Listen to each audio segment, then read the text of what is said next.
पण महत्त्वाचा आणखीन एक मुद्दा या निमित्ताने विचारायचा आणि तो थेट विचारायचा आहे बसवराज पाटील तुम्हाला, प्रकाश गजबे तुम्हाला सुद्धा मी त्याच संदर्भामध्ये विचारणार आहे की जसा आत्ता ब्राह्मण समाजाचा विषय निघाला, इतर जातींच्या संदर्भामध्ये ज्यावेळेला हे विषय निघतील त्यावेळेला आर्थिक मागासलेपणे हा सुद्धा एक महत्त्वाचा विषय आहे. कारण आत्ताचा जसा जातीचा प्रश्न आहे तसाच इतर वर्गांचा सुद्धा प्रश्न आहे आणि त्या वर्गांमध्ये अत्यंत मागासलेला आणि दरिद्री असलेला सुद्धा एक इतर वर्गांमधला असा घटक आहे. त्या घटकाला उद्या उठून ज्यावेळेला नैराश्य येईल त्यावेळेला तुम्ही काय कराल? सगळे राजकीय पक्ष म्हणा किंवा इतर जे कोणी आरक्षणाच्या संदर्भामध्ये या भूमिका घेतात त्यावेळेला आपल्याला म्हटलं की त्या ठिकाणी ब्राह्मण समाज सुद्धा आर्थिकदृष्ट्या कमकुवत आहे. त्याच्यासोबतच गुजराती असो, मारवाडी असो किंवा अन्य समाज त्या ठिकाणी त्यांचं सुद्धा आर्थिकदृष्ट्या जे सक्षमीकरण व्हायला पाहिजे, त्यांना सुद्धा आरक्षण द्यायला पाहिजे आणि तसा सुद्धा अभ्यास त्या ठिकाणी व्हायला पाहिजे.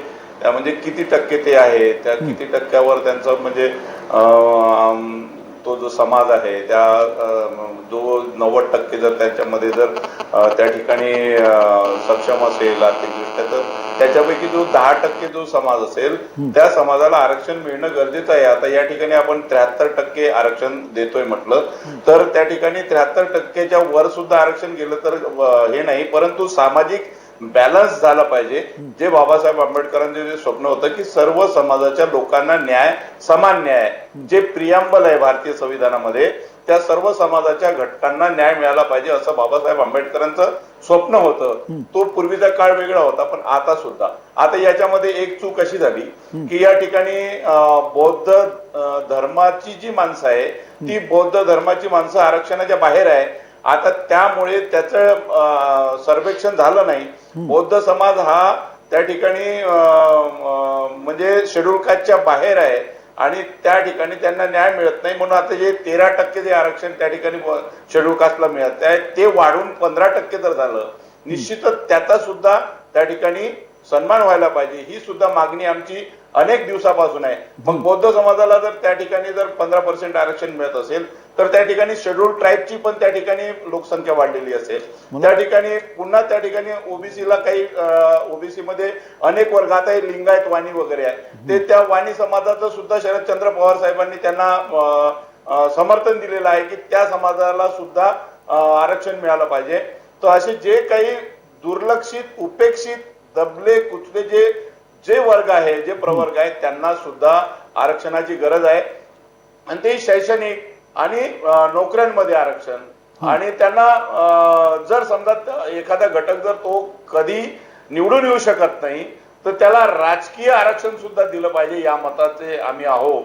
म्हणून बाबासाहेब आंबेडकरांनी तेच सांगितलं की या देशामध्ये त्या आमच्या समाजाने जरी हाल अपेष्ट सहन केलेले असेल, परंतु आता येणारा जो समाज आहे जो खरोखरच गरीब आहे त्याला सुद्धा न्याय देणं गरजेचं आहे.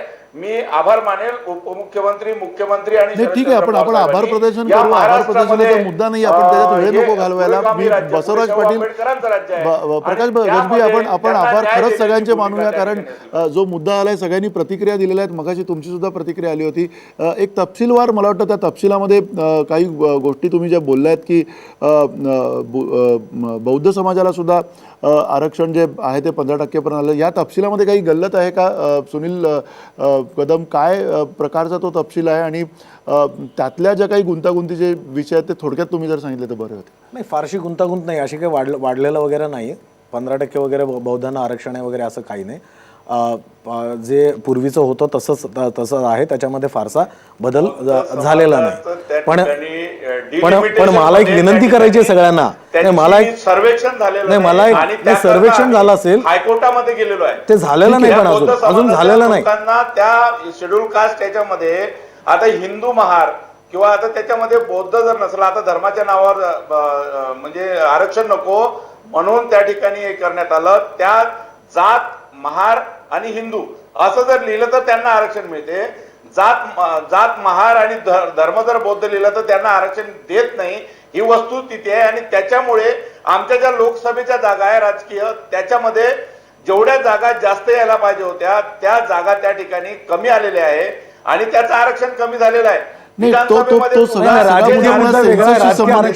संख्या ग्राह्य न धरल्यामुळे त्या विधानसभेच्या आमच्या जागा कमी झालेल्या आहे, लोकसभेच्या सुद्धा नाही, प्रकाश- आमच्या जागा कमी झालेल्या आहेत. त्या जागा वाढल्या पाहिजे, त्याच्याकरता ती लोकसंख्या शेड्यूल कास्ट म्हणूनच धरल्या गेली पाहिजे असं आमचं या ठिकाणी म्हणणं आहे. नक्की तुम्हाला मला वाटतं सुनील कदम दुसरा आणखीन एक कुठला नाही, मला एक मुद्दा असा मांडायचा आहे की कृपया आरक्षणाचा आपण कुणीही राजकारणाच्या माध्यमातून बघू नये किंवा कुठल्या एका व्यक्तीला किंवा आत्ता जो कोणी राजकारणी असेल त्यांना कुठं क्रेडिट जातं वगैरे, हा एक क्रेडिट हे लोकांचं क्रेडिट आहे.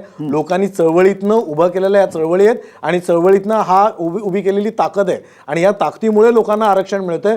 कुठल्याही पक्षाच्या नेत्यामुळे कोणामुळे हे काय आरक्षण मिळतंय असा गैरसमज कुठल्याही राजकीय पक्षाने तो भाजप असेल, सेना असेल, काँग्रेस असेल, राष्ट्रवादी असेल यांनी करू नये ही मला विनंती आहे. कारण याच्यामुळेच आरक्षणाकडे बघण्याचा दृष्टिकोन बदलतोय. भारतीय आरक्षण वाढवण्यामुळे आम्हाला दिले नसते तर त्या ठिकाणी हे आरक्षण मिळालं नसताना आता सुद्धा मराठा समाजाला सुद्धा आरक्षण नाही, याच्यात काही शंका नाही. डॉक्टर बाबासाहेबांचा आणि प्रकाश गजबी हा मुद्दा हा अलाहिदा मुद्दा आहे. मला पुन्हा बसवराज पाटील तुम्हाला विचारायचं आहे, हा जो सगळा आरक्षणाचा जो मुद्दा आता समोर आलेला आहे, या आरक्षणाच्या मुद्द्यावरनं येणाऱ्या काळामध्ये पुन्हा एकदा राजकारण सोडून जे नवीन, जसा मी मगाशी प्रश्न विचारला होता आत्ता की आरक्षणाअंतर्गत आरक्षण अशासारख्या ज्या काही भूमिका असतील त्या राजकीय पक्षांना पुन्हा एकदा घ्याव्या लागतील. त्यातनं येणारी अस्वस्थता असेल किंवा त्यातनं येणारं जी काय तेढ असेल जाती अंतर्गत किंवा वर्गाअंतर्गत, त्या संदर्भामध्ये सुद्धा आपली भूमिका सगळ्यांची राजकीय सामाजिक तेवढी परिपक्व आहे असं तुम्हाला वाटतं?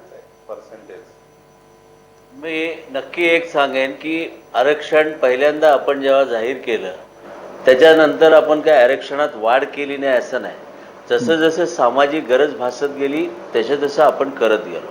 पण दुर्दैवाने आंदोलन त्याच्यासाठी झगडा करावा लागल्यानंतर आपण आरक्षण केलं ही मला वाटतं खंत आहे.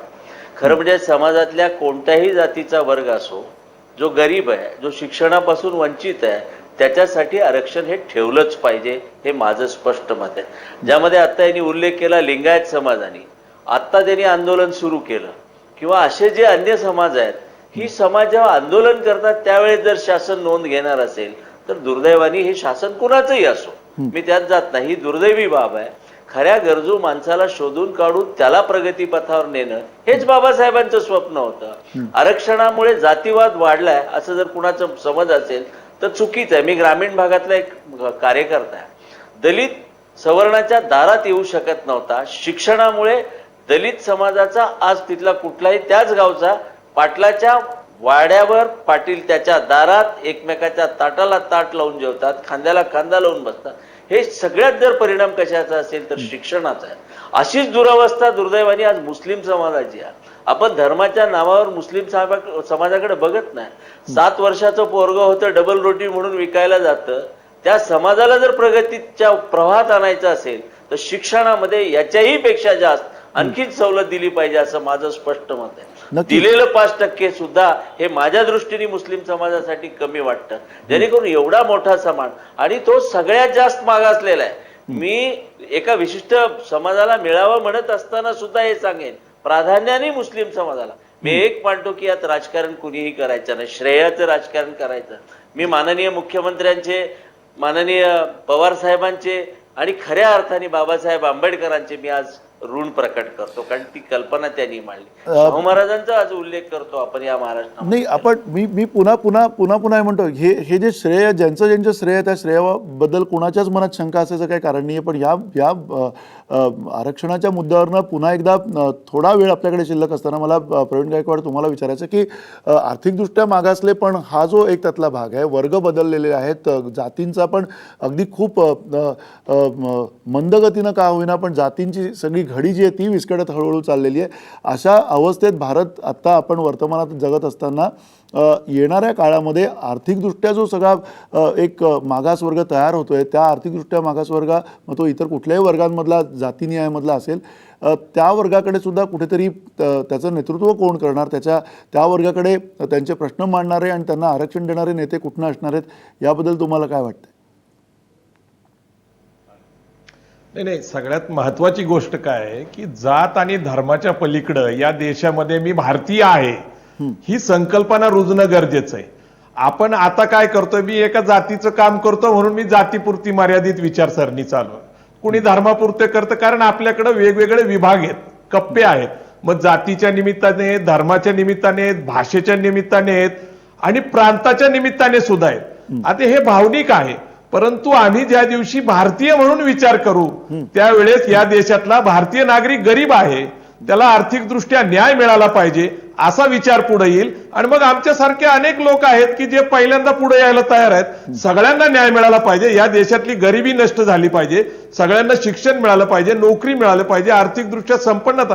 पण इथं एक समस्या खूप मोठी आहे, ती लोकसंख्येची आहे.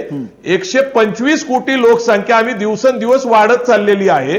ही समस्यावर कुठंतरी आपल्याला आता आवर घातला पाहिजे. आणि दुसरीकडं या लोकसंख्येच्या निमित्ताने निर्माण होणाऱ्या संधी ज्या आपण सांगितलं, मग सरकारी नोकरी असेल, खाजगी नोकरी असेल, शिक्षण सरकारी असेल, खाजगी असेल किंवा उच्च शिक्षण असेल, अत्यंत कमी आहे.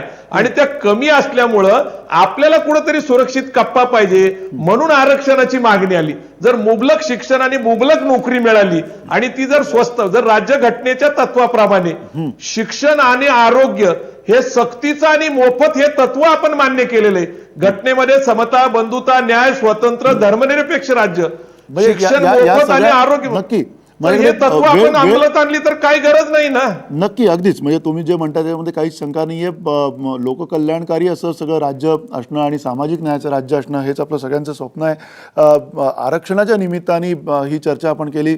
वेळेअभावी मी बाकी सगळ्या पाहुण्यांकडे जाऊ शकत नाहीये. तुम्ही सगळे या चर्चेमध्ये सहभागी झालात, धन्यवाद. आपण इथेच थांबतोय. नमस्कार.